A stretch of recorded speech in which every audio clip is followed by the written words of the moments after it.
hour, I believe, trying to look back at the bill in my head right now, but you get you pay 14.9, or you pay 14.9 cents a kilowatt hour before going solar, and when you go solar, you get that, plus you get, I want to say it's about 6 cents as your solar adder. So you're actually getting paid more when you go solar in terms of those solar credits. You actually don't get paid any cash or checks at the end of the year when you go solar, but your solar credits end up, you get to bank those, and they get to carry through the winter and help you get through the winter when the sun's not out as long, or your panels or the arrays are covered in snow. So now is that offsetting just my electric bill or the cost of the panels? So that's offsetting the electric bill, because with residential we do financing, so it's a whole different system than our community solar. But with the community solar, your membership comes with a 7% savings.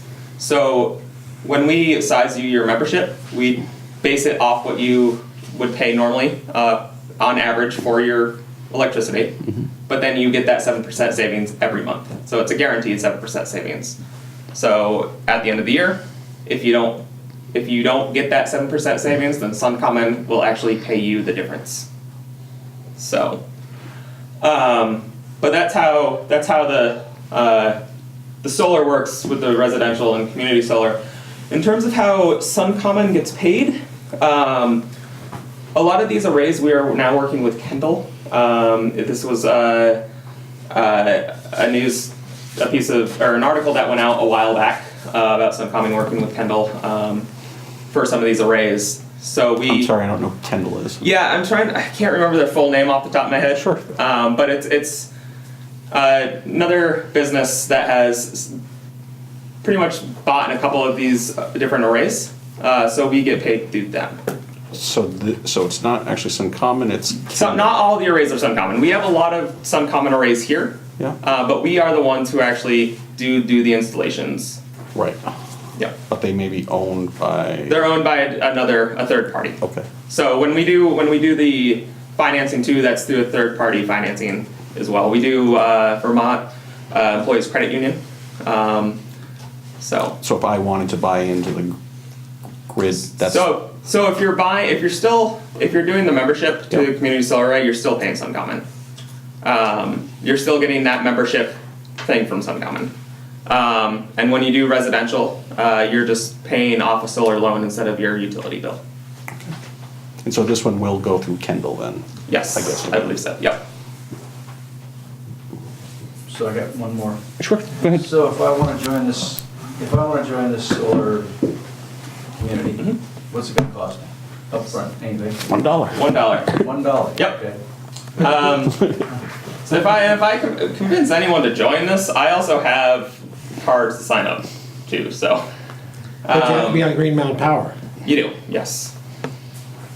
Plus they might buy you drinks too, you said, if you signed up. Shine and dine. Maybe 2 or 3 after. Anything else, Carol? I'm good. That's good questions. What about our reporter? Does she have any questions? I think you might have asked this, but how did they get disposed of at the end of I don't know off the top of my head. But I'll be following up. years? It's not our problem, 50 years. Die when you should, you won't need to worry about it. Not my problem. Might be her problem. So he's gonna get some information back with us. We'll pass that on to you. Okay. Karen? I don't have any questions. I've got a couple of comments. One is that I think if the select board decides to intervene or make a comment, I think it would be pretty, I would recommend asking the Public Service Board to assure that there's a decommissioning plan so that those panels are taken down. Don't leave it up to them.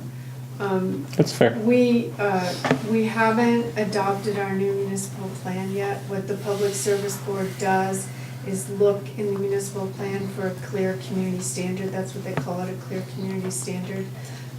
We've said in the plan that we would like renewable energy to be community sized, that's very important to the town. So I think that, it's the kind of project that does fit what we've been talking about.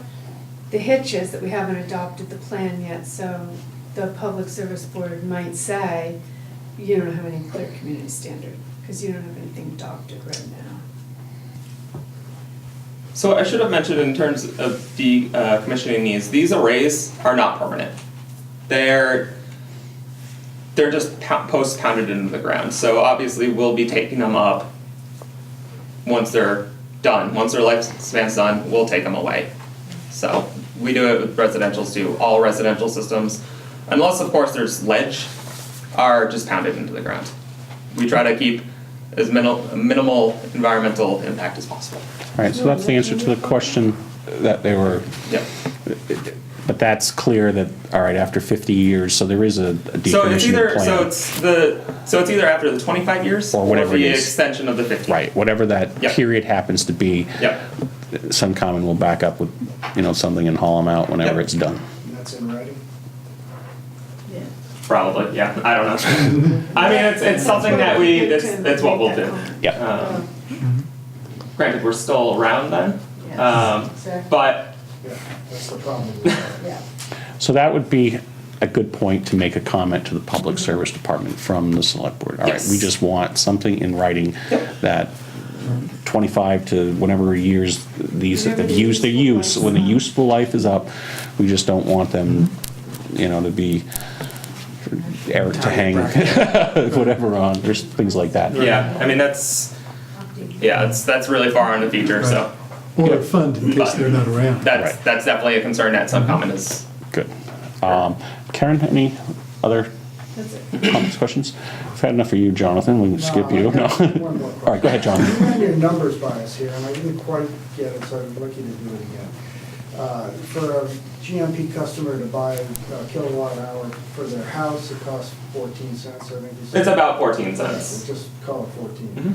And then you said this thing produces 14 cents, and they have to pay an additional Yeah. 6 cents? Yep. So the way it works is, before you go solar, you are paying that 14 cents to the utility because you are pulling from the grid. Right.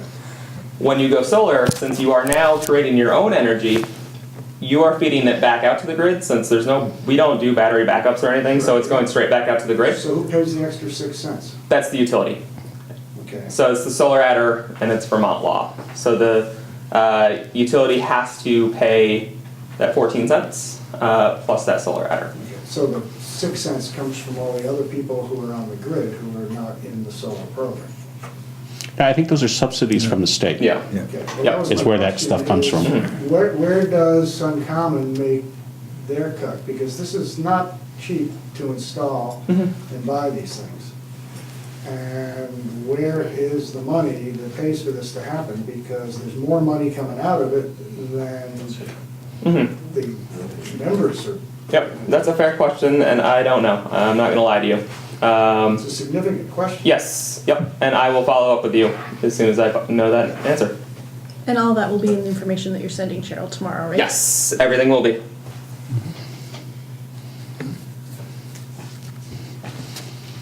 Will you be able to include the answer to the renewable energy credits question? Yes. Great.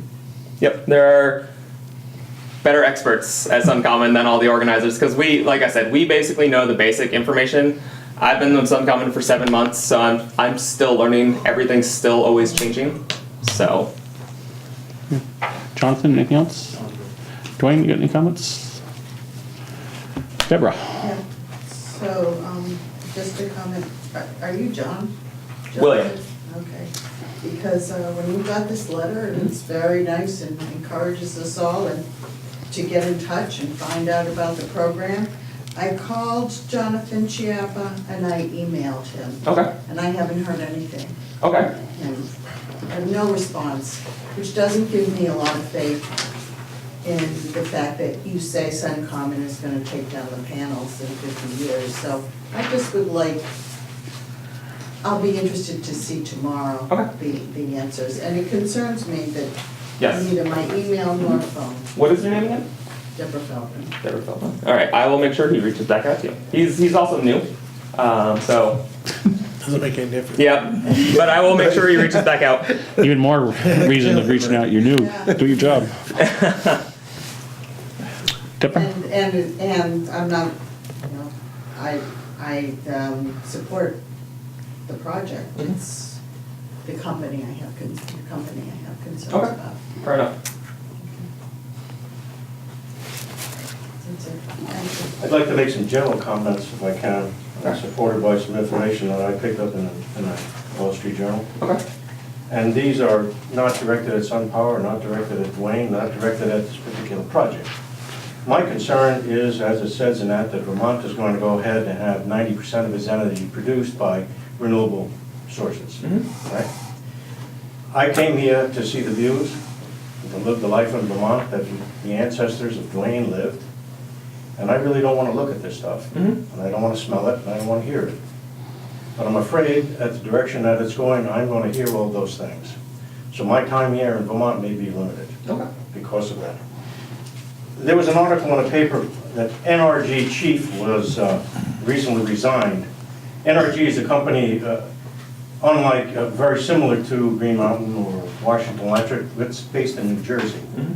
And the man resigned, and the reason he resigned was, and I'll just read quickly here if may I? Don, go ahead. Okay. High-profile chief executive stepped down on Thursday to face investors' unhappiness over his investment in renewable energy. And this year's 59% drop, I repeat, 59% drop in the power generation the company share prices. Okay? They've lost 59% by going from the standard coal, oil, gas-fired generation to renewable energy. This man had to step down because the company is doing it. My concern is that our companies, faced with 7 cents or 6 cents rebate for all the renewable energy we're going to have to produce, will eventually either, one, bankrupt them, two, put their earnings down to nothing, and then pass along what you said, John, to the rest of us, the cost of having more solar panels. I happen to have solar panels. I'll be willing to sell them to you because they do not live up to their quote-unquote incredible efficiency. They just don't do it. It's going to take me 20 years to get my money back. When I got a $10,000 investment in it, I'll never see it. I'll be gone. So this man had to resign, and it goes on here. My sense is that over the course of my business life, I probably have talked to too much and thought it might be a good time to err on the side of speaking too little. So I resigned. In other words, I made a mistake. And I think the state of Vermont is making a big mistake, my opinion. It goes on to explain about him and how he tried to do what he thought was for the common good. Okay? He failed. I think the state of Vermont will fail also. I have another article that speaks to how wind farm blows away all rights of real farms. Go to real farm, Dwayne. I know you're suffering, and I don't blame you for what you're doing. Okay? But as a state and as a community, I think we'll all suffer. A favorite pastime of certain journalists on the slow news day is to ponder the global warming will mean for agriculture. It's easy even to drive out to the country and find somebody in overalls willing to blame the last flood, drought, windstorm, and 6-lake pest outbreak on the increase of carbon in the atmosphere. The tone that most of the resulting stories take regarding the food supply is even enough to drive the average reader into the basement with a few cases of freeze-dried energy bars. And it goes on because the reporters around the country are touting all this wonderful thing going to save the world. No, we're not. At first, most rural residents were excited. Landowners were paid for allowing wind turbines to be set up on their property. This article happens to zero in on wind turbines, but they also speak to solar panels, because that's the trend. The construction was an economic boom to their community. School districts and local governments appreciated the increased property tax revenue. Although some opposition to windmills has formed, willing partners still can be found for most of the projects. It's not clear, however, that this will always be true, particularly when it comes to the transmission lines that service these installations. And as the power companies begin to go bankrupt, and what goes on in the article, that these solar companies and these wind companies now want to put forward to become utilities. And now comes the real horror. The beginning of When the local power companies wanted to run transmission lines across my grandfather's farm in 1946, he paid $10 a pole for his trouble. Those poles are still a pain today. But I'm sure my grandfather never regretted agreeing to those poles. But he did. The case for permanently change the countryside to theoretically shaving a fraction of the degree of global temperature sometimes in the next century is considerably less convincing to Missouri landowners. After the Public Service Commission reached decision, the St. Louis Post-Dispatch, Missouri leading newspaper, editorial chastised farmers for their reluctance to sacrifice for the sake of the planet. If rural landowners in Missouri didn't get a little embarrassed, well, I'm sorry, I read that wrong. If rural landowners in Missouri don't give a little and embrace ways to save the earth from the global warming, more of the farmers, they know it could be at stake. Okay? The effects of the Clean Power Plan at home, however, will be anything but inconsequential. Electricity prices will rise, and it's happening already. The economy will be crippled in places where coal is mined. Increased construction of wind turbines and solar panels and transmission lines will turn pastoral areas into extended substations. And it goes on, and here's an example. When the proposal for the power line in Missouri was announced, one of my friends, a farmer, discovered that a 140-foot power transmission tower will be located not in one of his open fields, but in the corner of his yard, about 250 feet from his front door. Although landowners here have won a temporary victory and his yard is safe for now, rural residents can only expect further encroachment by clean energy projects. So I want to make the comment that you're proceeding too fast. You're not looking, and I implore the board, because I have no voice in this, the butters don't, Dwayne doesn't have any voice. The overall impact of this is going to be horrendous to the state of Vermont. We're going to lose. The board needs to get through these, but I doubt you will. I think the cat is out of the barn. What is it? Is it the cow's out of the barn? Cow, cat's out of the bag. That's out of the bag. The cart before the horse, all those things. John, the board has no voice either. No, I know. So what you're having, what this is saying is that by eminent domain, when these companies get big enough, they will become the utility. Dwayne's farm will be a house surrounded by solar panels. And you'll have nothing to say about it. Absolutely. How are we going to reach 90% of all the energy renewables? It's insanity. This is what the governor wants, though. It's still insanity. We have to stop it. We have to use it and be prudent about it. If it ends up only to be Dwayne's property and a property over here, well, that's great. That's wonderful. 90%? What happens at I have no night? problem with that. Anyway, that's my point. Thank you very much for On a listening. windless night, how are we getting any electricity? 90% of our electricity comes from solar panels and wind. Well, it's only sunny like 95 days a It ain't gonna year. happen. It's not gonna happen. It's, thanks, Don, for the comments. Don, what was the source on those, just so that there wasn't The Wall Street Journal. the Wall Street Journal? Okay, I just wanted to make sure those were cited again. But it's very recent, over the past week. And I think you make some very valid points. Miss, I'm not on butter and I'm on Washington Electric. I was just curious. just kidding, that's fine. Still welcome to make a comment if you would like. This is not for just the butters, but we're willing to take any I was comments. just wondering, maybe, do you suggest people turn their whole house into electricity, like electric heat? So we do have an electric heat program, but it's a way to move a portion of the heating costs over to the electrical costs. So it's saving the homeowners money on, the solar heating is a third to a half less than propane, kerosene, or oil, and it's a heat pump system. I'm not sure if you're all familiar with the heat pump system, but they're very popular down south and have become readily adaptive up here to the colder climates. So they're not a total replacement of the heating or the other fueling sources, because when it drops below a certain point, it's about negative 13 degrees, it'll stop working because then it gets too cold. So you'd want to have that backup heat source. But if you're interested, I could talk to you a little bit more after. No, I'm good. Okay.